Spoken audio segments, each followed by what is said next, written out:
Hello, today we're going to be reading Chapter 6 called Heartaches.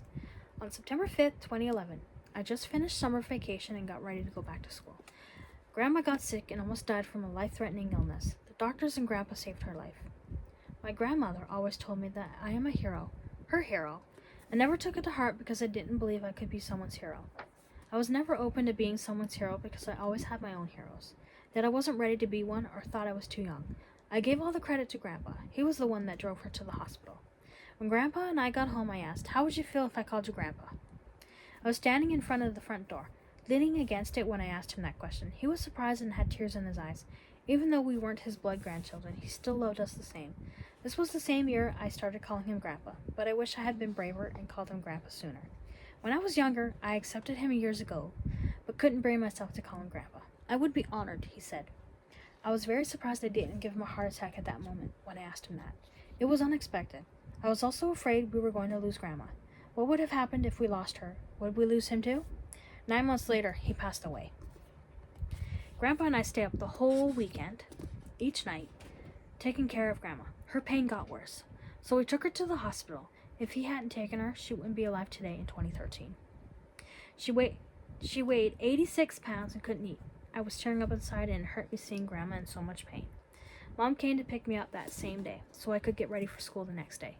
That same night, I prayed for Grandma to get better, asking Jesus to help save her, and he did.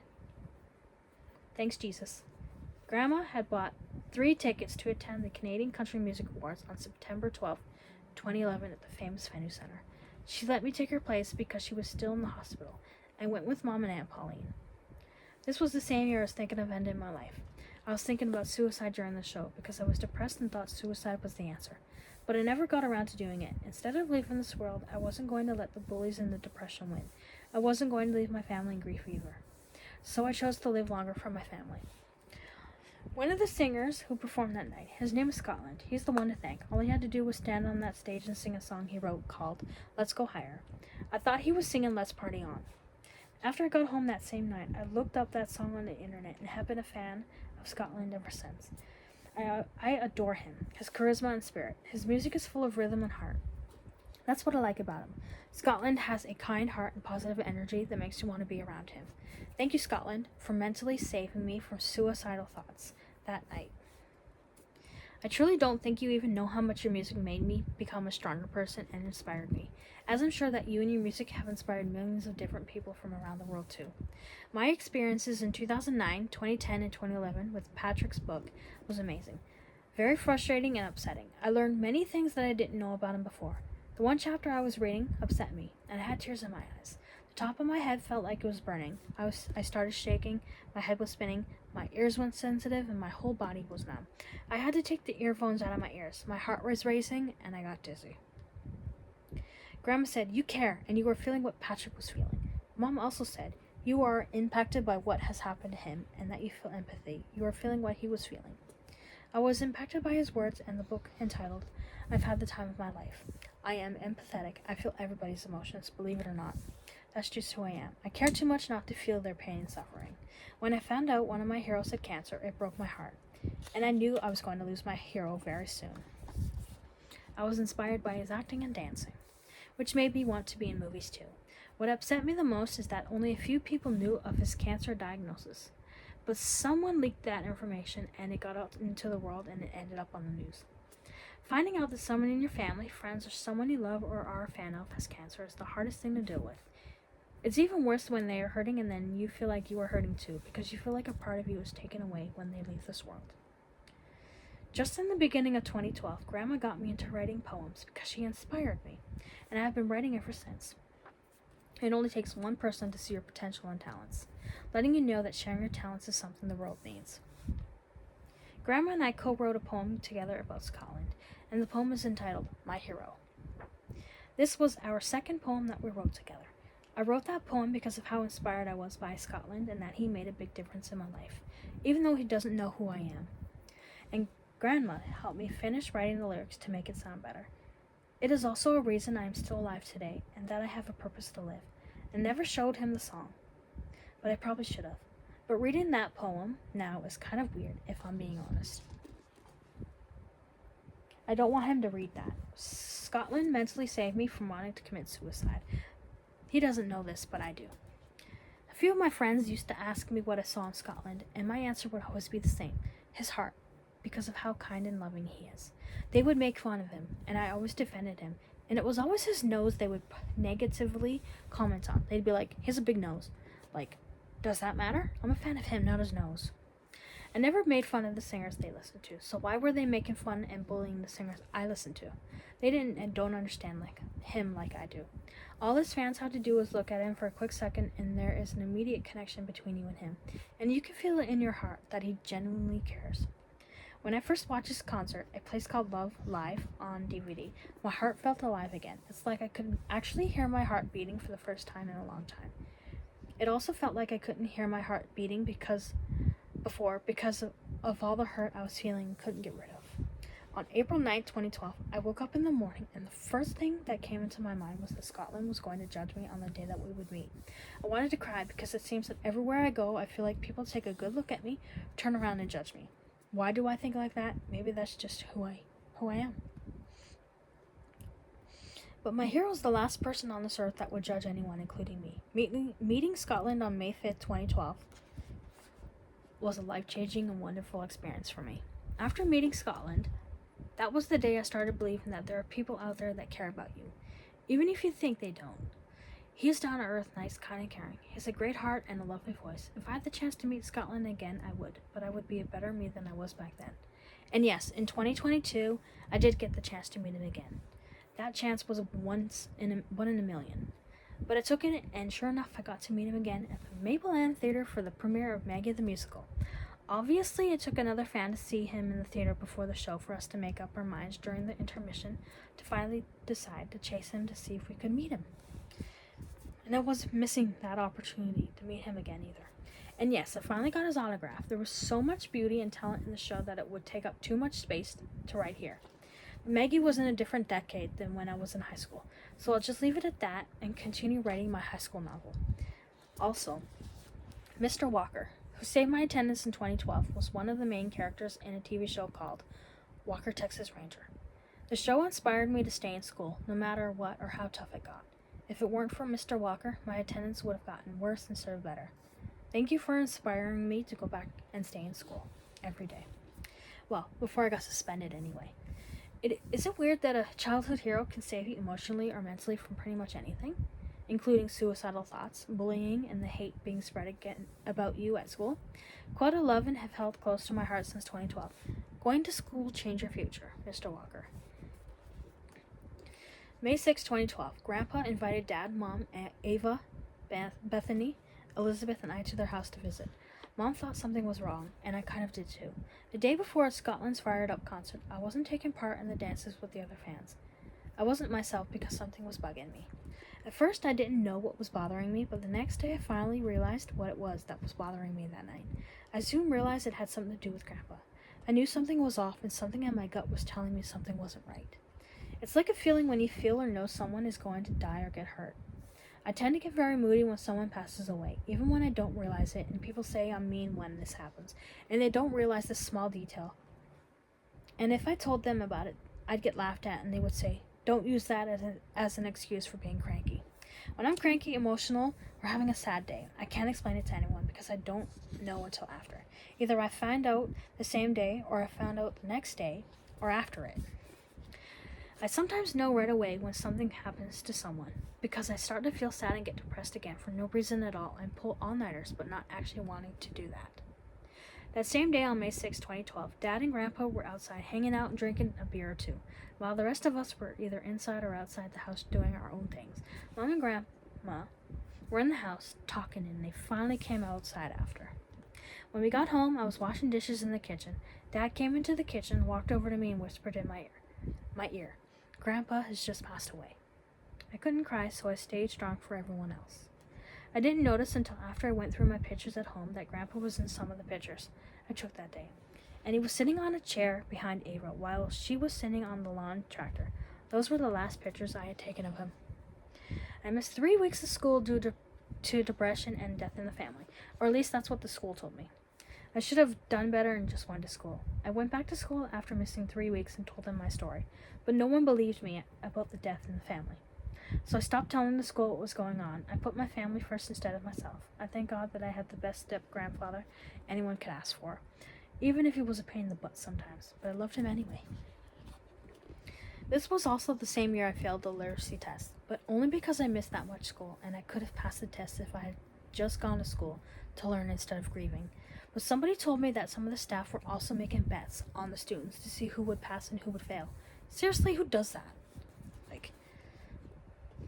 Another event. When Dad was fixing the van on June 6, 2012, Newfie ran out of the house, crossing the road, and two women who were in a black car stopped to let him go and passed and purposely ran him over. Bethany heard Dad yelling. Dad said Newfie's dead. Mom, Bethany, and Ava went outside and cried. Mom and Dad went back to the road and picked him up. Newfie took his last breath when Mom held him. She said, "I love you." They couldn't stop crying. Words spoken by Bethany. They told him goodbye and rest in peace. This shouldn't have happened. He should still be alive today in 2013. This is a cat we are talking about, by the way. Then I came home from school and heard the news. I blamed myself because I made a promise to Principal Gates that I would stop skipping school. If one day I'd have stayed home, I thought it could have been stopped and Newfie would still be alive today. But Mom told me it still would have happened, even if I'd stayed home. I just don't understand why people are so cruel to hurt or do terrible things to innocent animals, children, and their fellow human beings. Anyway, let's just say that the person who ran him over got her karma years later.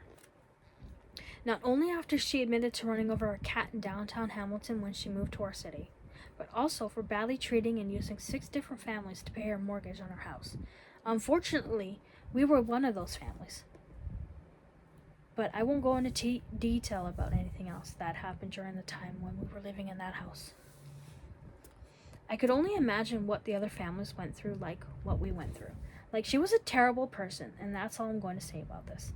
Thankfully, she doesn't live here now. And let's just say karma has a way of paying people back for what they do to other people. Anyway, let's move on because this isn't what my novel is about.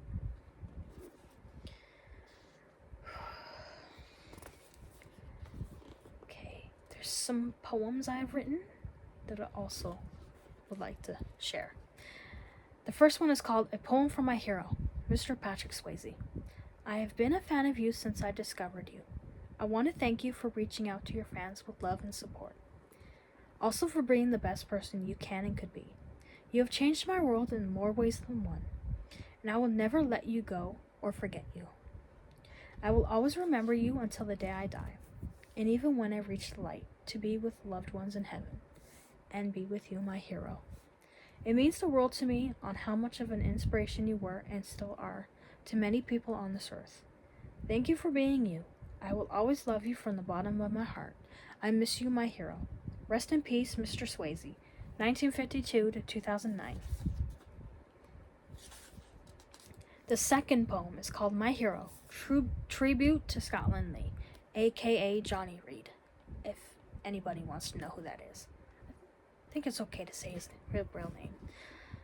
My Hero, Tribute to Scotland Lee, aka Johnny Reed. I haven't had a life until I laid my eyes on you. You changed my world even though we never met. I don't know how you did it. I'm not complaining, not a bit. You mean the world to me. Yes, you mean the world to me. Thank you for all that you have done. You have helped me in more ways than one. I can do it. You have helped me through it. Until we meet, I hope that you continue to inspire those around you. I love you, my hero. Thank you for all that you have done. You have helped me in more ways than one. I can do it. You have helped me through it. Yes, I love you, my hero. By Victoria and Betty, my grandmother. Should say grandma, not Betty. I wrote this poem before I met Johnny. So I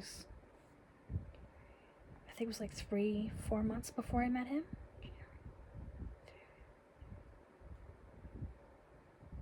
About 4 months, I think.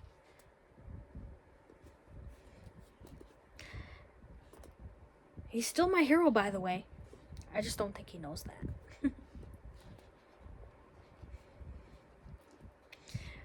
The third song is called Angel Up Above, Tribute to Grandpa.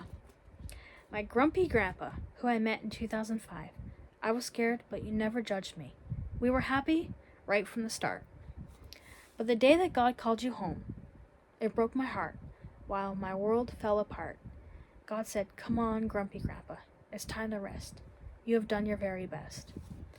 I think of you when I'm lonely and blue, morning, noon, and night.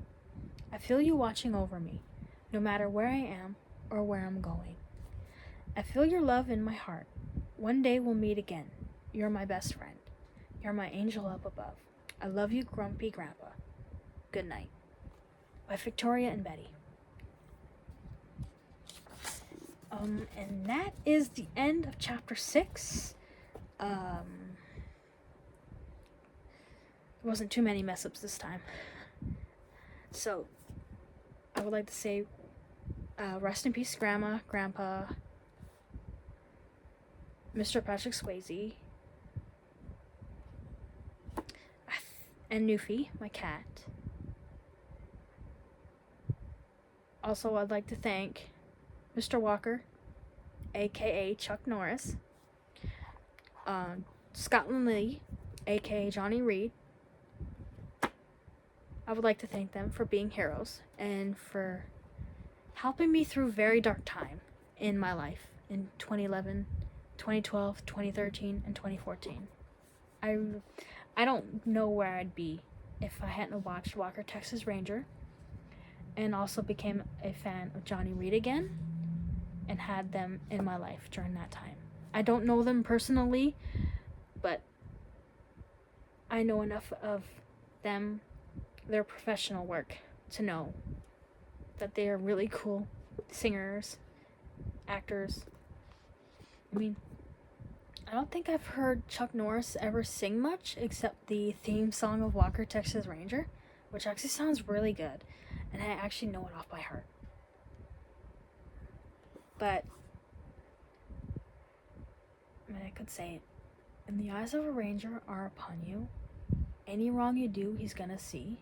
When you're in Texas, look behind you, because that's where the ranger's gonna be. But that's not the whole song.